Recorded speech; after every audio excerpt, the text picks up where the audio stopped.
sticking his tongue out at Nate Diaz from the corner. He predicted a 5th-round knockout. Is he about to get it? Downstairs, upstairs. Mixing it up. Oh, and a big uppercut. Mixing it up.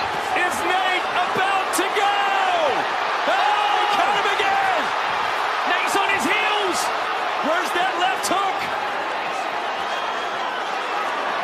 It's these moments that encourage you to empty your gas tank, though. That's what Jake's got to be careful of. Sure. And then take a page out of your own book. Grab this guy. Wrestle, wrestle, wrestle. Wrestle. Why not? We all expect you to do it anyway. Oh, good body shot. Jake staying composed.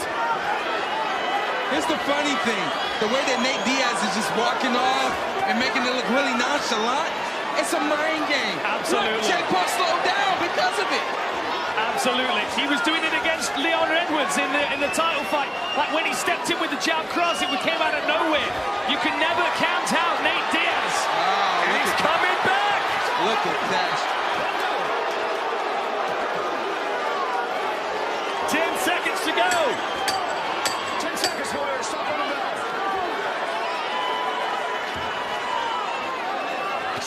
Lovely counter hook again.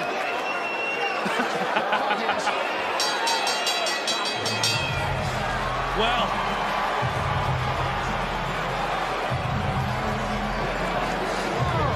you can beat this guy. This guy ain't nothing, Nathan. But you're allowing him to throw a lot of punches by walking forward and standing up too tall. All right?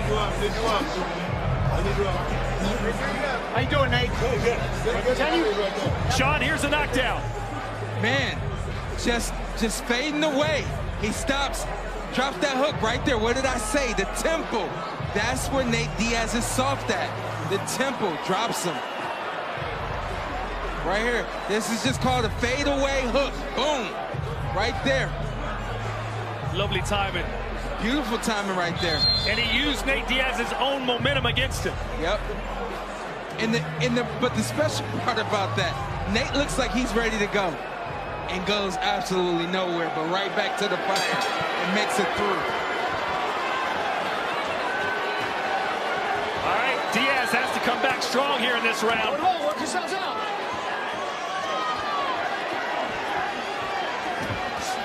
Oh, split the guard, Sid Paul. 2 clean shots there from Jake Paul. Nate Diaz is moving back. Still looks hurt, taking big shots.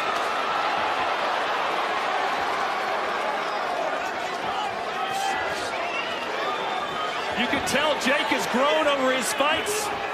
He's staying right here, right in the middle with Diaz, not overexerting himself, not pushing too hard for the knockout. I was just about to say, it's levels to this thing, man.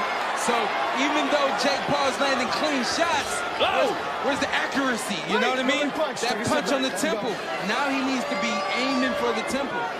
Let's send it over to Ariel Helwani. You know, guys, it's really interesting. The Diaz camp still feels like the later rounds will be to their advantage. That's why they push for those 10 rounds. After one of the bad rounds early on, Diaz's manager, Zach Rosenfield, said he's emptying the tag. We have him exactly where we want him. So even though it may look like he's in trouble, they still feel like they're going to come on strong in these last 4 rounds. Dan, you buying that? I love their enthusiasm, but let him empty the tank on your gloves, not on your face. It's never a smart thing to do to take punches that you don't need to take. Of course, there's excitement in the opponent seeing that the fight might be close, but it's still wear and tear damage that's going to make it easier to knock him down in the later rounds when Jake does land. Some fighters have 2nd wins. Nate Diaz has 4th, 5th, and 6th wins. Yeah, for him to perform like this, I know personally, Lee, that 3-minute round is different than that 5-minute round. Just more energy needed in a 3-minute round. And so for Nate to be handling himself like this is impressive, I have to say. You know, the 3-minute rounds, they move a lot quicker, and you have more times to have to regroup yourself in between rounds as well. Yeah. It's a different thing. I love that fadeaway hook that he keeps landing. Nate's lead hand is just too low when he's stepping in. When he's lunging in with that left hand, his right hand's down by his waist. There, look, down by his waist every time. Jake's using a very smart skill set right now to capitalize on the mistakes that Nate Diaz is making. Nobody punch, take a step back. Yeah, I think at this point for Jake, it's just about accuracy and timing. You know, if he gets that accuracy and that timing down, it's going to be either a big left hook to the temple or a big right hand straight down the middle. Nice job here by Nate Diaz to get back in the saddle.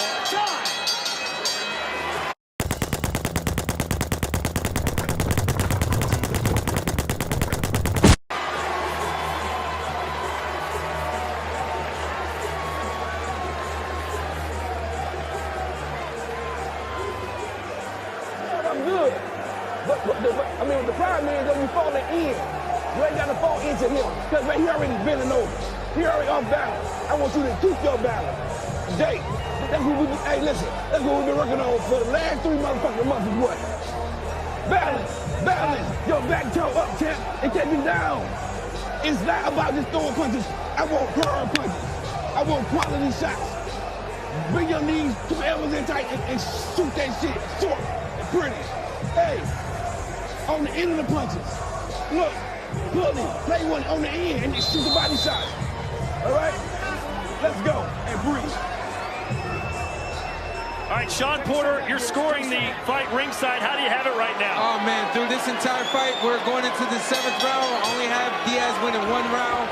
Of course, Jake Paul with a big knockdown. Right there, I think it was the 5th round he got the knockdown in.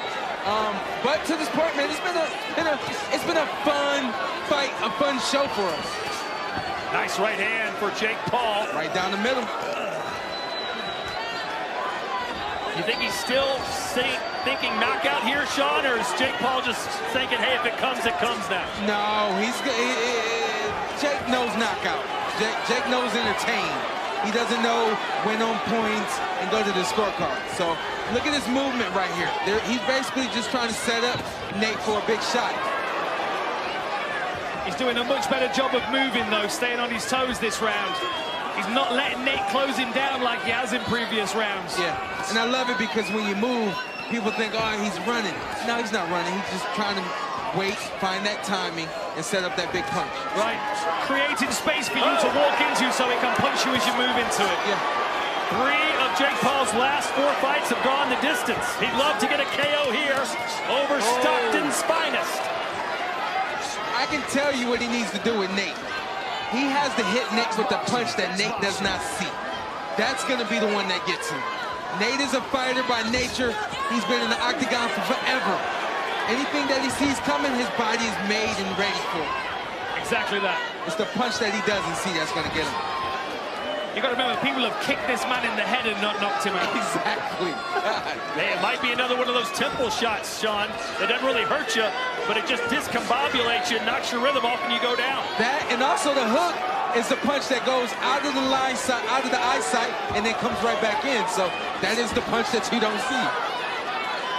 Something we've not mentioned yet is that Nate Diaz is barely bleeding. I was expecting a lot more damage from him. And now Nate on the inside, landing a flurry of punches. Not a lot of power behind them, though. But you got to appreciate and respect the stamina he's got. Nobody punch. Nobody punch. Let him go. Let him go, And the Jake. tie up there from Jake. Not bad. Oh, beautiful shot uppercut on the inside. Then Diaz answers back. Hey, Diaz has looked pretty good since that knockdown. Another thing, too, when you look at how many punches Jake has landed clean that haven't really cleaned up on Nate, you look at the trajectory of Jake's body. He's upright. He doesn't have the torque in the hips and the legs. He's not using all of his body with power. 10 seconds, Warriors. Strong round for Nate Diaz, but he still took some big shots. Is he wearing on Jake Paul here? Wow.